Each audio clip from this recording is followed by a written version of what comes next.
There are three kinds of siding to discuss today. First, probably the most common, composite wood siding. Now, you might be dealing with rot in the wood or damage from storms or animals. You'll simply want to cut the damaged siding away, cut a new piece to match, secure it, and repaint. Hardy plank siding, or cement-based siding, which is my personal favorite, works the exact same way. Except, special tip, hardy plank can look just like most composite wood siding, but won't rot. Consider replacing siding with this for damaged pieces. Vinyl siding is the most interesting.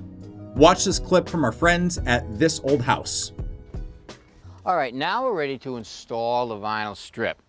Now, if you look right here, the manufacturer actually cuts away the nailing strip on the top about 2 inches, and they also remove a section of the snap-in piece on the bottom. And there's a reason for that. Vinyl siding will expand over its length with temperature changes, and the pieces have to overlap.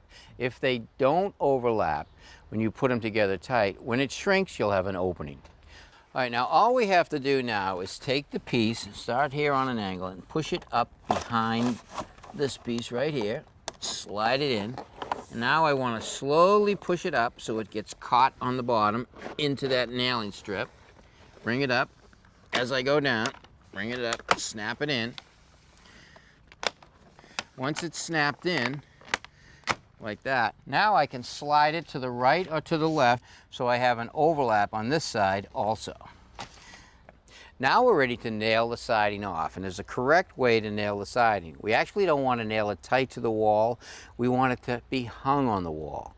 So now when I install the nail, I want to place it in the center of the slot. I want to pull up gently on the siding to make sure it's seated in the strip below, and I'm going to tack it in place.